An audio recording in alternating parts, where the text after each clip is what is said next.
Olá pessoal, sou o pastor Giovanni, uma alegria estar aqui com vocês novamente, buscando a presença do Senhor. Nessa manhã que Deus preparou para nós, nós vamos falar sobre princípios para uma vida próspera. Será que Deus quer que nós sejamos prósperos? O que é a verdadeira prosperidade do ponto de vista de Deus? Como é que eu posso aplicar os princípios bíblicos na minha vida para que eu seja próspero financeiramente falando e ter uma alma, um coração totalmente realizado em Deus na área financeira? Então, a nossa meta é estabelecer o conceito bíblico aqui de prosperidade bíblica e detalhar para você quais são os princípios que tornarão uma realidade na vida do verdadeiro cristão. Glória a Deus, então vamos juntos nessa jornada? Em primeiro lugar, queridos, precisamos aprender que o povo de Deus é um povo próspero. O povo de Deus foi chamado por Deus para ser próspero. Está lá em Josué 1:8. Presta atenção no que o texto sagrado nos ensina. Estou abrindo a Bíblia aqui, o que diz a palavra de Deus nesse sentido. A palavra de Deus está cheia de promessas, sobre a prosperidade dos filhos de Deus. Josué 1:8, também nós vemos isso no Salmo, capítulo 1, versículo 3, Salmo 25, versículo 13, o Salmo 106, versículo 5, o Salmo 112, versículo 3, mas o texto-chave que nós vamos usar hoje aqui é Josué 1:8. Josué 1:8 é um famoso texto da palavra de Deus. Josué 1:8. Olha o que diz o texto sagrado. Não cesses de falar desse livro da lei, antes medita nele de dia e de noite, para que tenhas cuidado de fazer segundo tudo quanto nele está escrito. Então farás prosperar o teu caminho e serás bem-sucedido. Ou seja, se nós meditarmos na palavra de Deus e aplicarmos os princípios da palavra de Deus na nossa vida, sermos obedientes ao Senhor, temente a Deus, Deus nos fará prósperos em todo o nosso caminho e nos fará bem-sucedidos. Louvado seja o nome do Senhor. Então seja forte, seja corajoso, não temas, como diz no versículo 9, nem te espantes, em meio a essa pandemia, porque o Senhor teu Deus é contigo, por onde quer que andares. Ele tem graça, Ele tem provisão, Ele tem sabedoria para derramar sobre os seus filhos. Louvado seja o nome do Senhor. Então há inúmeros versículos na Bíblia Sagrada reafirmando essa mesma verdade bíblica para nós. O povo de Deus deve ser um povo bem-sucedido.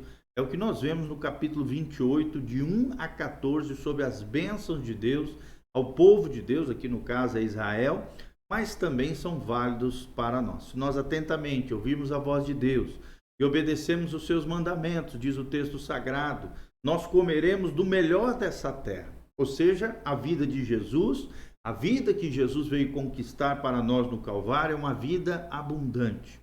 João 10:10, Jesus disse, eu vim para que tenham vida e vida em abundância, ou seja, uma vida de qualidade, uma vida vivida no máximo do potencial. Todas as coisas que nós perdemos lá no Éden, através de Adão e Eva, voltaram a ser direito nosso através da obra da cruz. Por quê? Porque Jesus veio para desfazer todas as obras do diabo, é o que nos ensina 1 João 3:8. Inclusive a vida financeira atrapalhada, ataviada, embaraçada que nós tínhamos antes de Jesus. Então, precisamos de um conceito correto sobre a prosperidade bíblica. É muito importante, então, entendermos esse conceito correto da prosperidade bíblica para que possamos viver aquilo que Deus tem planejado para nós. Embora a obra da cruz atinja todas as dimensões da nossa vida, inclusive a física e material, é nas verdades espirituais que está a prioridade de Deus. É claro, Deus sempre quer tratar com o nosso coração, com a nossa vida espiritual, mas, inclusive, Deus quer também lidar com as demais áreas da nossa vida. O que é temporal deve também servir aos propósitos eternos, diz a palavra de Deus. Por isso, poderíamos dizer que prosperar do ponto de vista de Deus é avançar na direção da vontade de Deus para as nossas vidas. Isso muitas vezes implicará em perdas materiais e tempos de tribulação.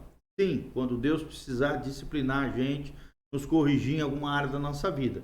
Mas a Bíblia diz que tudo o que José fazia no Egito prosperava, então a prosperidade bíblica também pode ser uma realidade para nós, está lá relatado em Gênesis 39, 23. Mas ele estava ainda numa condição de escravo, é claro, e prisioneiro. Entretanto, aquele longo período de lutas fazia parte do plano maior, do propósito eterno de Deus para usar José naquela nação como grande preservador da nação do Egito e dos propósitos de Deus com relação ao seu povo Israel.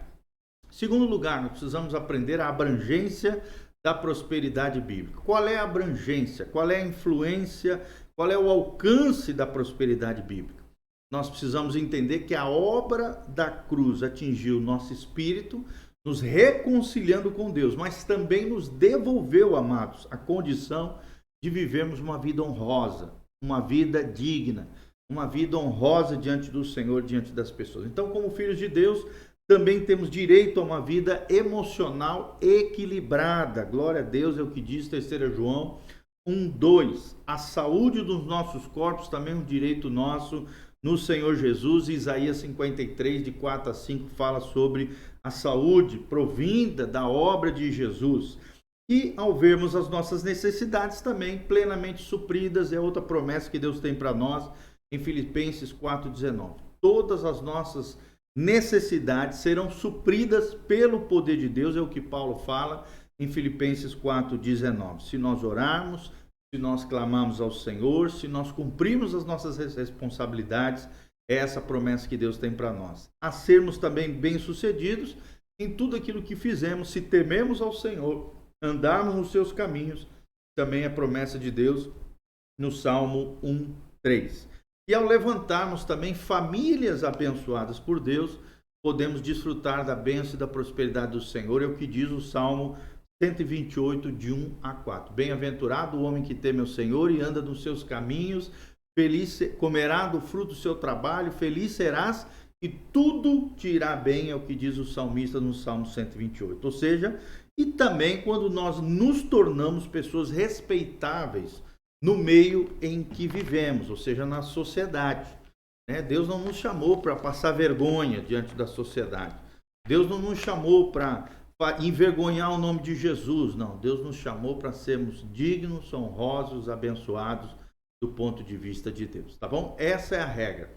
Um homem de Deus deve, e uma mulher de Deus deve gozar de alegria, de paz interior, de saúde, de suprimento financeiro, de harmonia dentro da sua casa, harmonia familiar, de sucesso profissional, de progresso ministerial e relacionamento crescente e pujante com o Senhor. Creia nisso, querido, é palavra de Deus para nós. Se às vezes passamos, é claro, por períodos em que alguma dessas verdades não está presente na nossa vida, esta é a exceção e precisa ser compreendida como tal, à luz do texto sagrado, à luz dos mandamentos do Senhor.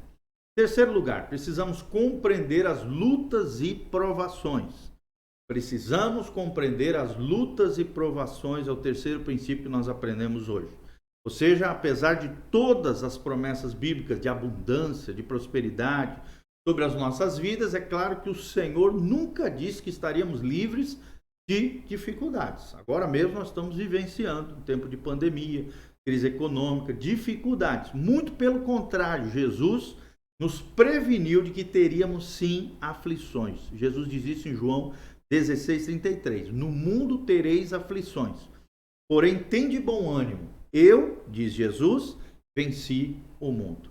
Ou seja, essas lutas têm diversas origens e propósitos com relação à nossa vida. Muitas vezes somos atacados por Satanás em alguma área e precisamos resistir para fazê-lo fugir da nossa vida, é o que nos ensina Tiago 4, versículo 7. Ele vem para tentar nos derrotar, mas temos em Deus armas suficientes e na força do Senhor vamos rechaçá-los e triunfar sobre eles em nome de Jesus. Outras vezes estamos sendo provados pelo próprio Deus. A provação é uma ação divina de testar e mostrar para nós o nosso coração. Ou seja, ele permite ou promove dificuldades em nossas vidas para moldar, né, para nos moldar, moldar o nosso caráter, moldar e fazer frutificar, fazer crescer a nossa fé. O próprio homem Jesus, diz o texto sagrado em Hebreus 5:8, aprendeu a obediência pelas coisas que sofreu. E se até Jesus passou por isso, imagina eu e você, se não temos que aprender a obediência pelas coisas que padecemos ou sofremos. Hebreus 5:8. Lembrando sempre que Jesus é o nosso alvo, é o nosso modelo, é a nossa referência do que devemos ser como filhos de Deus. Ainda também há o caso de estarmos sendo, às vezes, disciplinados por Deus, como o pai que ama os seus filhos, às vezes tem que nos disciplinar e às vezes Deus nos disciplina através da área financeira, é o que nos ensina o texto sagrado, Hebreus 12, 6-7, que sois filhos, não são mais bastardos, também seremos disciplinados por Deus quando estivermos fora do prumo de Deus, ou desalinhados com o céu, ou errando em alguma coisa e Deus precisar nos colocar de volta no seu aprisco, no seu prumo, no seu direcionamento no caminho de vida eterna. Muitas das lutas que enfrentamos são resultados dos nossos próprios erros também. Sementes ruins que plantamos ou brechas que deixamos expostas na nossa vida. Entretanto, presta atenção, vencidos os desafios, devemos avançar para a vida plena que o Senhor nos prometeu em todas as dimensões da nossa vida, seja a vida profissional, familiar, afetiva, ministerial, em todas as dimensões, vida física, vida na alma, vida no espírito, todas essas dimensões podem experimentar a vida abundante que Jesus tem para nós. E o quarto princípio que nós vamos falar hoje é distinguindo prosperidade de riqueza. Prosperidade é uma coisa, riqueza é outra. Ou seja, há uma tendência de destacarmos sempre o aspecto financeiro quando a palavra prosperidade bate no nosso coração, na nossa mente, sobre outros aspectos. Ou seja, muitos pregam que o propósito de Deus é que todos os crentes sejam ricos. Isso está em rota de colisão com o ensinamento bíblico geral. Há muitas passagens recomendando também que os cristãos tenham uma vida simples, uma vida modesta. Como, por exemplo, 1 Timóteo 2:9, 1 Timóteo 6:8 e 2 Coríntios 8:15 mencionam sobre essa vida simples, essa vida modesta. Ou seja, a simplicidade do Evangelho. E que denunciam a busca da riqueza como algo condenável ou perigoso, como, por exemplo, Mateus capítulo 6, de 19-21 e 1 Timóteo 6:9. Nós vamos ler aqui 1 Timóteo 6:9. Acho que é importante nós lermos aqui para você. 1 Timóteo 6:9 diz: ora, os que querem ficar ricos caem em tentação e cilada, e em muitas concupiscências. Concupiscências são desejos desenfreados, insensatos e perniciosos. Pernicioso significa que pode nos corromper, nos derrubar, nos destruir, as quais afogam os homens na ruína e perdição. Porque o amor do dinheiro é a raiz de todos os males, e alguns nessa cobiça se desviaram da fé e a si mesmos se atormentaram com muitas dores. Eu mesmo, como pastor, já vi dezenas de pessoas abandonarem a fé, abandonarem a Jesus, a apostasia por causa do amor ao dinheiro. Então é um cuidado que a Bíblia nos coloca aqui. A denúncia da busca pela riqueza como algo condenável e perigoso é o que ensina o texto sagrado, um cuidado que nós temos que ter. O que a Bíblia diz é que Deus quer suprir todas as nossas necessidades, e isso, é claro, abrange a alimentação, a moradia, a educação, o vestuário, o lazer, o transporte, enfim, todas as coisas que nós precisamos para viver de forma digna, honrosa. Na verdade, poderíamos dizer que nem todo homem próspero é rico, e é uma verdade. Tem muita gente rica que não é próspera coisa nenhuma. E nem todo homem rico é próspero, é o que nós vemos à luz da palavra de Deus. E como vimos aqui, a prosperidade está vinculada ao alvo particular que Deus tem para a vida de cada filho seu. Para alguns, ela implicará em riquezas e para outros não, mas sempre apontará para uma vida suprida e feliz. Suprida e feliz. Glória a Deus. E nós queremos terminar hoje primeira parte do nosso estudo sobre prosperidade, princípios para uma vida próspera. Nós terminamos aqui a primeira parte. Eu quero terminar lendo então o Salmo 128, para que você se aproprie dessa bênção do Senhor. Olha o que diz o Salmo 128, vamos terminar com ele. Bem-aventurado aquele que teme ao Senhor e anda nos seus caminhos. Do trabalho das tuas mãos comerás, feliz serás e tudo te irá bem. Eu quero profetizar, liberar essa palavra de bênção sobre a sua vida, que você vai ser feliz, que tudo te irá bem, se você temer ao Senhor e andar nos caminhos do Senhor. Terceiro lugar, tua esposa no interior da tua casa será como uma videira frutífera, teus filhos como rebentos de oliveira à roda da tua mesa. Eis como será abençoado o homem que teme ao Senhor. E também quero ler o Salmo de número 1, versículo 2 e 3. Olha o que diz. Bem-aventurado o homem, vamos desde o 1, Salmo 1, de 1 a 3.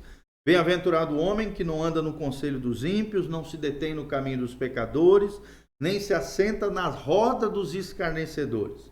Antes o seu prazer está na lei do Senhor, e na sua lei medita de dia e de noite.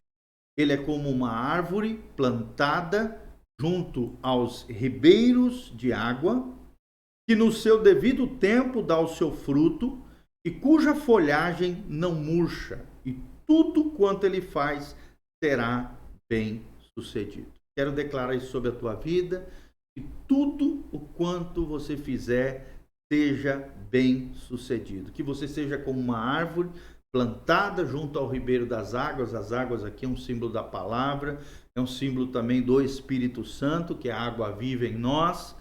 Nós daremos fruto no seu devido tempo, as nossas folhas, ou seja, a nossa beleza interior, e também os nossos recursos, aquilo que cabe a nós, o nosso testemunho cristão. Folha aqui que não murcha, fala de um testemunho da glória de Deus, do testemunho cristão, da nossa vida, será um exemplo, não murchará. E tudo quanto fizermos será bem sucedido, porque teremos a prosperidade bíblica, a prosperidade do Senhor. Quero terminar dando a oportunidade para você. Se você também quiser ser um cooperador fiel conosco, o nosso ministério, através da internet, através da igreja local, seminários de final de semana, discipulado, cuidado de vidas, evangelismo, tantas e tantas coisas que nós fazemos para a glória de Deus, você pode se tornar um cooperador conosco. É uma oportunidade de você ofertar, dizimar aquilo que Deus colocar no seu coração, sem constrangimento, com alegria. Deus ama aquele que dá com alegria. Aqui está então nossas contas bancárias, também tem a nossa chave Pix, se você achar melhor, é muito mais prático hoje. Tem também o PicPay aqui do outro lado, lá na parte superior, onde você pode apontar o seu celular, fazer isso através do cartão de crédito ou boleto bancário, e também através do nosso site. Tem todas essas maneiras de você semear na nossa vida e também fazer com cartão, boleto, do jeito que você quiser. Contas bancárias estão todas disponíveis no nosso site para você. Também no nosso site nós temos artigos, vídeos, áudios. Nós temos uma plataforma com mais de 1.300 vídeos disponíveis para você, muitos áudios, mais de 70, 80 áudios disponíveis no Spotify, no Google Podcast, no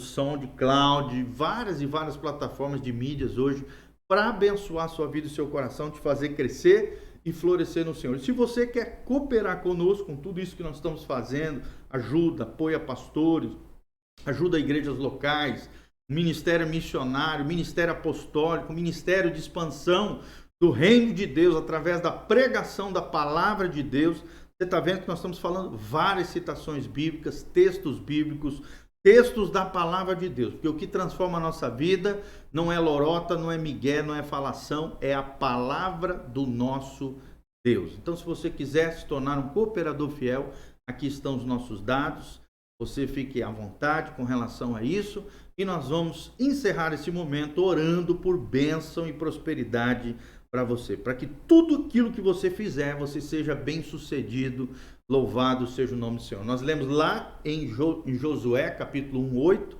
Lemos lá no Salmo 128, de 1 a 4. E lemos por uma terceira vez, né? Terceiro momento aqui, no Salmo 1, de 1 a 3. Então é promessa de Deus para nós, a bênção e a prosperidade de Deus. Essa é a primeira parte desse estudo sobre prosperidade bíblica. Logo em seguida nós vamos continuar esse estudo falando de outras temáticas que sejam importantes para você, tá bom? Continue conosco, conectado com o nosso coração, com o nosso ministério. Agradecemos desde já a oportunidade. Deixe o seu pedido de oração na descrição, da onde você está nos assistindo. Qualquer coisa que você quiser orar, colocar, está tudo à disposição. Nós estamos aqui para servir os irmãos. Feche os seus olhos então. Pai, no nome de Jesus, nós te agradecemos por essa palavra abençoada, mesmo em crise e dificuldades que estamos enfrentando. Nós temos a resposta, e a resposta é Jesus. Dá-nos sabedoria na gestão dos recursos que o Senhor tem confiado a nós. Dá-nos um coração generoso, um coração doador com aqueles que sofrem, com a tua obra, com a tua causa. Ó Deus, com pessoas, ó Deus, que precisam, ó Deus, dos nossos recursos, que não sejamos egoístas, sejamos altruístas. Colocamos os outros em primeiro lugar e o eu em segundo plano. Possamos ter esse coração doador, porque doação é o amor em ação. Nós te louvamos e te agradecemos porque o Senhor tem nos dado muito mais do que aquilo que pedimos ou pensamos, segundo o teu poder que opera em nós.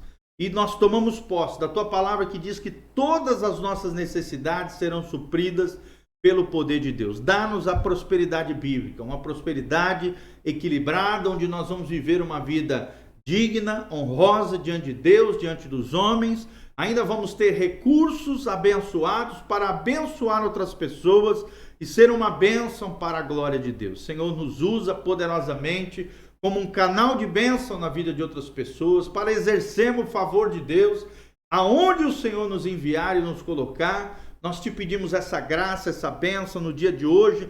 Faz a tua obra através de nós e manifesta o teu poder e a tua glória, em nome de Jesus. Amém, amém e amém. Então entre lá no nosso site, compartilhe esse link com outras pessoas e deixe seus pedidos de oração na descrição. Um abraço do pastor Giovanni, que a graça e a paz de Jesus, e continue conectado conosco. Nós temos muita coisa ainda para falar para você. Continue crescendo e florescendo no Senhor, amadurecendo e crescendo em graça e sabedoria diante de Deus e diante dos homens. Um abração, beijo, Deus vos abençoe. Amém e amém.